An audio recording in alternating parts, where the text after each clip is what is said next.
Hello guys, welcome back to my YouTube channel. ಹೇಗಿದ್ರೆ ಎಲ್ಲರೂ? I hope ನೀವೆಲ್ಲ ತುಂಬಾ ಚೆನ್ನಾಗಿದ್ದೀರಾ ಅಂದ್ಕೊಂಡಿದ್ದೀನಿ. ಇವತ್ತು ನಾನು ಡೈಲಿ ವ್ಲಾಗ್ ಮಾಡ್ತಾ ಇದ್ದೀನಿ. ಸೊ ಇದು ಬಂದುಬಿಟ್ಟು 2 ಅಥವಾ 3 ದಿನದ ವ್ಲಾಗ್ನ ಒಂದೇ ಸರಿ ಮಾಡ್ತಾ ಇದ್ದೀನಿ ಅಂತಲೇ ಹೇಳ್ಬೋದು. ಇದು ಸ್ಯಾಟರ್ಡೆಯಿಂದ ವ್ಲಾಗ್ನ ಮಾಡ್ತಾ ಇರೋದು, ಸಾರಿ ಸಂಡೇಯಿಂದ. ಸೊ ಬೆಳಗ್ಗೆನೇ ಓನರ್ ಅವ್ರು ಇರಲಿಲ್ಲ, ಅದಕ್ಕೋಸ್ಕರ ಹೂವು ಕೊಯ್ಕೊಳ್ಳಿ ಅಂತ ಹೇಳಿದರು. ಹೂವು ಕೊಯ್ಯೋಣ ಅಂತ ಬಂದೆ. ಸೊ ತುಂಬ ಚೆನ್ನಾಗಿ ಬರ್ತಾ ಇದೆ ಇತ್ತೀಚೆಗೆ ಹೂವು, ಅಂದರೆ ಮಳೆ ಬಿತ್ತಲ್ವಾ, ಸೊ ಅದಕ್ಕೋಸ್ಕರ ಚೆನ್ನಾಗಿ ಬರ್ತಾ ಇದೆ ಅಂತಲೇ ಹೇಳ್ಬೋದು. ಸೊ ಹಾಗೆ ಇವತ್ತಿನ ದಿನ ಹೇಗಿದೆ, ಯಾವ ಥರ ಇದೆ ನನ್ನ ದಿನ ಅಂತ ಹೇಳ್ಬಿಟ್ಟು ಫುಲ್ ಡೇ ವ್ಲಾಗಲ್ಲಿ ಇರುತ್ತೆ. ತಪ್ಪದೆ ಮಿಸ್ ಮಾಡಿದೆ, ಸ್ಕಿಪ್ ಮಾಡಿದೆ ಈ ವಿಡಿಯೋ ನೋಡ್ತೀರಾ ಅಂದ್ಕೊಂಡಿದ್ರಿ. ಇಷ್ಟ ಆದರೆ ಲೈಕ್ ಮಾಡಿ, ಶೇರ್ ಮಾಡಿ, ಕಮೆಂಟ್ ಮಾಡಿ. ತಪ್ಪದೇನು ಚಾನಲ್ಗೆ ಸಬ್ಸ್ಕ್ರೈಬ್ ಮಾಡ್ಕೊಳ್ಳಿ. ಇದರಿಂದ ಏನಾಗುತ್ತೆ ಅಂತ ಅಂದರೆ ಯಾವುದೇ ಒಂದು ಹೊಸ ವಿಡಿಯೋ ಅಪ್ಲೋಡ್ ಮಾಡಿದ್ರೆ ನಿಮಗೆ ನೋಟಿಫಿಕೇಷನ್ ಬರುತ್ತೆ, ಅದನ್ನ ಕ್ಲಿಕ್ ಮಾಡಿ ನನ್ನ ವೀಡಿಯೋಸ್ ನೀವು ನೋಡ್ಬೋದು. ಹಾಗೆ ಇನ್ಸ್ಟಾಗ್ರಾಮ್ ಹಾಗೆ ಫೇಸ್ಬುಕ್ಕಲ್ಲಿ ನನ್ನ ರೀಲ್ಸ್ಗಳು ಒಳ್ಳೆ ವ್ಯೂಸ್ ತಗೊಳ್ತಾ ಇದೆ, ಅದಕ್ಕೆ ನಂಗೆ ಖುಷಿ ಆಗ್ತಾಯಿದೆ. ಒಂದು ಕಡೆ ಇನ್ಸ್ಟಾಗಿಂತನೂ ಫೇಸ್ಬುಕ್ಕಲ್ಲಿ ರೀಲ್ಸ್ ಚೆನ್ನಾಗಿ ಬರ್ತಾ ಇದೆ ಅಂತಲೇ ಹೇಳ್ಬೋದು. ಸೊ ಸಖತ್ ಖುಷಿ ಆಗ್ತಾ ಇದೆ. ಸೊ ಹಾಗೆ ಇನ್ಸ್ಟಾಗ್ರಾಮಲ್ಲಿ ಒಬ್ಬರು ಫೇಸ್ಬುಕ್ಕಲ್ಲಿ ಒಬ್ಬರು ಫ್ರೆಂಡ್ ಆಗಿದ್ದರು. ಅವ್ರು ಬಂದುಬಿಟ್ಟು ಇನ್ಸ್ಟಾಗ್ರಾಮಲ್ಲಿ ಯಾವ ಥರ ನಿಮ್ಮ ಒಂದು ವಿಡಿಯೋ ಯಾವ ಥರ ಮೂವ್ ಆಗಬೇಕು, ಬೇಗ ಕ್ವಿಕ್ಕಾಗಿ ಪಬ್ಲಿಷ್ ಆಗಬೇಕು, ಆಮೇಲೆ ಅಂತ ಹೇಳಿದರು, ಏನು ಮಾಡಬೇಕಂತ ಎಲ್ಲ ಹೇಳಿದರು. ಸೊ ಮಾಡಿದೆ, ಬಟ್ ಅದರಿಂದನೇ ಅಂತಲೇ ಹೇಳ್ಬೋದು ತುಂಬ ಚೆನ್ನಾಗಿ ವ್ಯೂಸ್ ಎಲ್ಲ ಬರ್ತಾಯಿದೆ. ಒಂದು ಸೆಟ್ಟಿಂಗ್ ಆನ್ ಮಾಡ್ಕೊಳ್ಳೋಕ್ಕೆ ಇದ್ರು, ಅದಕ್ಕೋಸ್ಕರ ಮಾಡಿಕೊಂಡೆ. ತುಂಬ ಚೆನ್ನಾಗಿ ವ್ಯೂಸ್ ಎಲ್ಲ ಬರ್ತಾಯಿದೆ, ಸಖತ್ ಖುಷಿ ಆಯಿತು. ಅವ್ರಿಗೆ ಕೂಡ ಥ್ಯಾಂಕ್ಸ್ ಕೂಡ ಹೇಳಿದ್ದಾಯಿತು.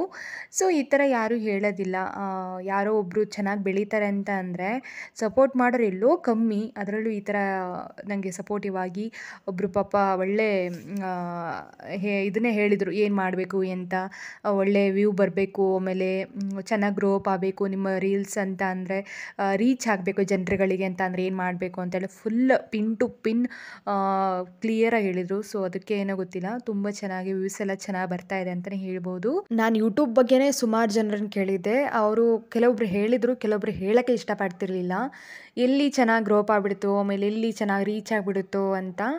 ಆನಂತರ ಫಸ್ಟ್ ನಾನು ಇನ್ಸ್ಟಾಗ್ರಾಮ್ ಓಪನ್ ಮಾಡಿದ್ದು ಹೆಂಗೆ ಅಂದರೆ ಒಂದು ಆ್ಯಪ್, ಅದೇ ಇನ್ಸ್ಟಾಗ್ರಾಮ್ ಆ್ಯಪ್ನ ಡೌನ್ಲೋಡ್ ಮಾಡಿಕೊಂಡೆ. ಸೊ ಹೆಸರು, ನನ್ನ ಏನು ಪ್ರೊಫೈಲಲ್ಲಿ ಏನು ಅಡ್ರೆಸ್ ಇದನ್ನೆಲ್ಲ ಕೊಟ್ಟಿದ್ದಾಯಿತು. ಸೊ ಬಯೋ ಏನಿದೆ ಹಾಕಿದ್ದಾಯಿತು.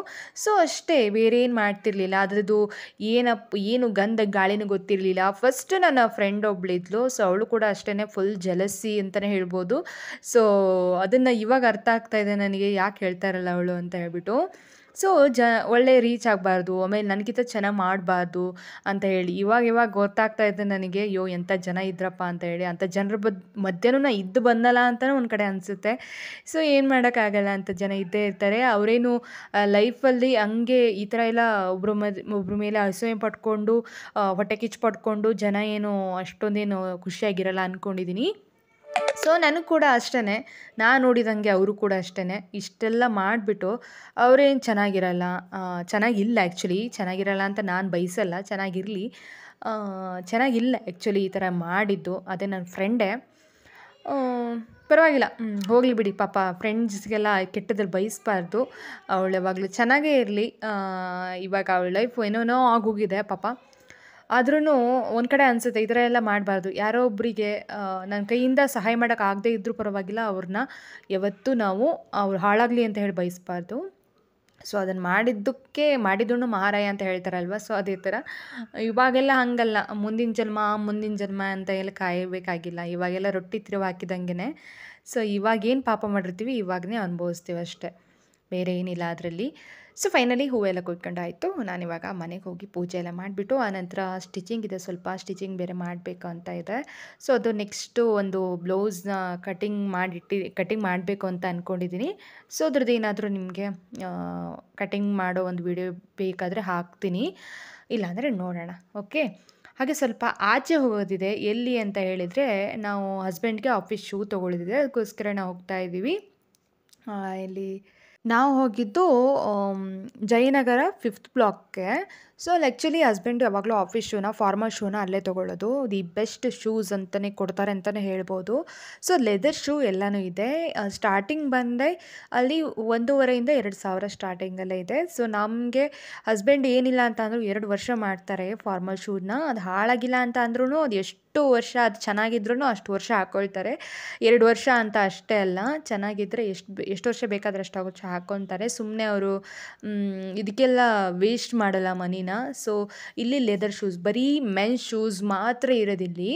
ಸೊ ಶೂಸ್ ಮತ್ತು ಸ್ಲಿಪ್ಪರ್ಸ್, ಅದು ಲೆದರ್ ಶೂಸ್ ಆ್ಯಂಡ್ ಸ್ಲಿಪ್ಪರ್ಸು ಸಖತ್ತಾಗಿ ಬರುತ್ತೆ ಮಾತ್ರ. ಇದೆಲ್ಲರೂ ನೀವು ಜಯನಗರ, ಜೆ ಪಿ ನಗರ, ಜಯನಗರ ಕಡೆ ಇದ್ದರೆ ನಿಮಗೆಲ್ಲರೂ ಕ್ಲಿಕ್ ಆಗಿಬಿಡುತ್ತೆ, ಅಯ್ಯೋ ಇದಾ ಅಂತ ಹೇಳ್ಬಿಟ್ಟು.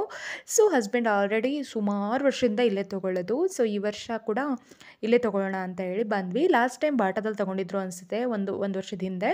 ಸೊ ಸ್ವಲ್ಪ ಕಿತ್ತೋಗಿದ್ದ ಥರ ಆಗ್ಬಿಟ್ಟಿದ್ದು, ಅದಕ್ಕೋಸ್ಕರ ಇವಾಗ ಇಲ್ಲೇ ಬಂದು ತೊಗೊಬೇಡೋಣ, ತುಂಬ ದಿನ ಬರುತ್ತೆ, ತುಂಬ ಚೆನ್ನಾಗಿರುತ್ತೆ ಅಂತ. ಸ್ವಲ್ಪ ಕಾಸ್ಟ್ಲಿ ಆದರೂ ಪರವಾಗಿಲ್ಲ, ತುಂಬ ದಿನ ಬಂದರೆ ಅವರಿಗೂ ಕೂಡ ಹಾಕ್ಕೊಳ್ಳೋಕೆ ಚೆನ್ನಾಗಿದೆ, ಕಂಫರ್ಟಬಲ್ ಇರುತ್ತೆ, ಲೆದರ್ ಶೂ ಆಗಿರೋದ್ರಿಂದ ತುಂಬ ಚೆನ್ನಾಗಿತ್ತು. ಫೈನಲಿ 2500 ರೂಪೀಸ್ ಕೊಟ್ಬಿಟ್ಟು ಒಂದು ಪೇರ್ ಶೂಸ್ ತೊಗೊಂಡ್ರು. ತುಂಬ ಚೆನ್ನಾಗಿ ಬಂದಿತ್ತು ಅಂತಲೇ ಹೇಳ್ಬೋದು. ತುಂಬ ಚೂಸಿ, ನನ್ನ ಹಸ್ಬೆಂಡ್ ಅಂದರು ಸಿಕ್ಕಾಪಟ್ಟೆ ಚೂಸ್ ಮಾಡಿರ್ತಾರೆ. ಸೊ ಅದರಲ್ಲಿ ಹಾಗಲ್ಲ, ಏನೋ ಗೊತ್ತಿಲ್ಲ, ಒಂದ್ಸರಿ ತೊಗೊಳ್ಳೋದಲ್ವಾ, ಚೆನ್ನಾಗಿರೋದು ನೋಡಿ ತೊಗೊಬೇಕು, ಸಿಕ್ಕಾಪಟ್ಟೆ ಕಾಸ್ಟ್ಲಿ ಬೇರೆ ಅಲ್ವಾ. ಸೊ ನೋಡಿ ತೊಗೊಬೇಕಂತ ಮನ್ವಿತ್ ಬೇರೆ, ಅವ್ನು ಬೇರೆ ಕರ್ಕೊಂಡೋಗಿದ್ದು. ಅಯ್ಯೋ ಅವ್ನು ನೋಡಬೇಕಿತ್ತು ಅವನ ಆಟನ. ಸೊ ಏನು ತೊಗೊಳ್ಳೋದಿಲ್ಲ, ಬರೀ ಶೂ ಮಾತ್ರ ತೊಗೊಳ್ಳೋದು. ಆನಂತರ ಏನಾದ್ರು ತಿನ್ಕೊಂಡು ಹೋಗೋಣ ಅಂತ ಅಂದ್ಕೊಂಡಿದ್ದೀವಿ. ಬನ್ನಿ.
ಹಾಗೆ ಸ್ಯಾಂಡ್ವಿಚ್ ಗುರು ಇತ್ತು ಇಲ್ಲಿ, ಸ್ಯಾಂಡ್ವಿಚ್ ತಿನ್ಕೊಂಡು ಹೋಗೋಣ ಅಂತ ಬಂದ್ವಿ. ನನಗೇನೋ ಈ vegetables with cheese, heavy cheese ಅಂದರೆ ತುಂಬಾ ಇಷ್ಟ ನನಗೆ.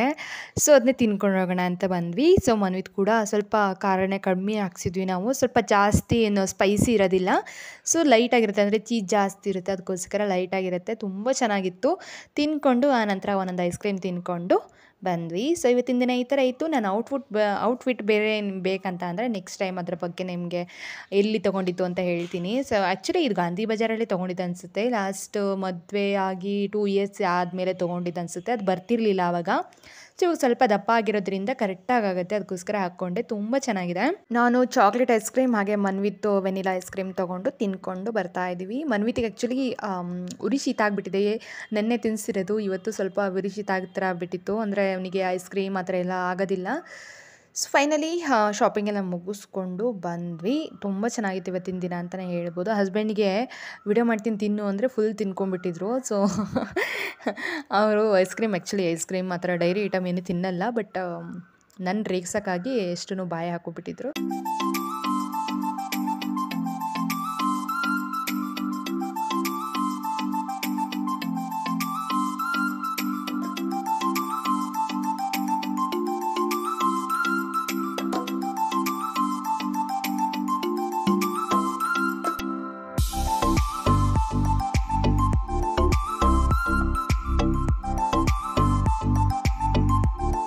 ಇವತ್ತಂತೂ ಸಿಕ್ಕಾಪಟ್ಟೆ ಹೆವಿ ಮಳೆ ಅಂತಲೇ ಹೇಳ್ಬೋದು. ಬೆಂಗಳೂರಲ್ಲಿ ಸಿಕ್ಕಾಪಟ್ಟೆ ಅಂದರೆ ಗಾಳಿ ಸಮೇತ ಮಳೆ ಸಿಕ್ಕಾಪಟ್ಟೆ ಇತ್ತು. ಗಾಳಿ ಏನು ಅಷ್ಟೊಂದಂದರೆ ನಮ್ಗೆ ಗೊತ್ತಾಗಲ್ಲ, ಒಳಗಡೆ ಇರ್ತೀವಿ.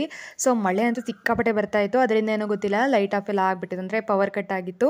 ಸೊ ಅದಕ್ಕೆ ಮನ್ವಿತಿಗೆ ಇವತ್ತು ಮಾರ್ನಿಂಗ್ ಮಧ್ಯಾಹ್ನಕ್ಕೆ ಪುಲಾವ್ ಅಂತ ಮಾಡಿದ್ದೆ. ಸೊ ಅವ್ನು ಅದನ್ನೇ ತಿಂತೀನಿ ಅಂತ ಅದನ್ನ ಬಿಸಿ ಮಾಡ್ತಾಯಿದ್ದೀನಿ. ಓವನಲ್ಲಿ ಹಾಕೋಣ ಅಂತ ಅಂದರೆ ಕರೆಂಟ್ ಬೇಕಲ್ವಾ, ಕರೆಂಟ್ ಬೇರೆ ಇರಲಿಲ್ಲ ಅಂತ ಹೇಳಿ ಬಾಣಲೆಯಲ್ಲಿ ಬಿಸಿ ಮಾಡ್ತಾಯಿದ್ದೀನಿ. ಸೊ ಈ ಕರೆಂಟ್ ಇಲ್ಲ ಅಂತ ಅಂದರೆ ಎಷ್ಟೊಂದು ಕಷ್ಟ ಗೊತ್ತಾ. ಊರ ಕಡೆ ಎಲ್ಲ ಅವಾಗೆಲ್ಲ ಅಡ್ಜಸ್ಟ್ ಆಗಿಬಿಟ್ಟಿದ್ವಿ ನಾವು. ಊರಲ್ಲೆಲ್ಲ ಹಾಗೆ ಒಂದ್ಸರಿ ಮಳೆ ಬಂತು ಅಂದರೆ 3-4 ದಿನ ಕರೆಂಟೇ ಇರ್ತಿರ್ಲಿಲ್ಲ. ಇವಾಗಲಾದರೂ ಅಷ್ಟೇ, ಇವಾಗೇನು ಹಾಗೇನಿಲ್ಲ ಅನ್ನಂಗಿಲ್ಲ. ಇವಾಗಲಾದರೂ ಅಷ್ಟೇ, ಅಂದರೆ ತುಂಬ ಕಾಡು ಜಾಸ್ತಿ ಅಲ್ವಾ, ಅದಕ್ಕೋಸ್ಕರ ಏನೋ ಗೊತ್ತಿಲ್ಲ. ಅದು ಮರ ಏನಾದ್ರು ಬಿತ್ತು ಅಂತ ಅಂದರೆ ಪವರ್ ಕಟ್ ಆಗಿಬಿಡುತ್ತೆ. ಸೊ ಇಲ್ಲಿನೂ ಕೂಡ ಹಾಗೆಯೇ ಸುಮಾರು ಗಿಡಗಳೆಲ್ಲ ಬಿದ್ದಿದೆ. ನಾವು ಮೊನ್ನೆ ಹೋಗಿ ಬರುವಾಗಲೂ ನೋಡಿದ್ದು, ಸಿಕ್ಕಾಪಟ್ಟೆ ಗಿಡಗಳೆಲ್ಲ ಬಿದ್ದಿತ್ತು.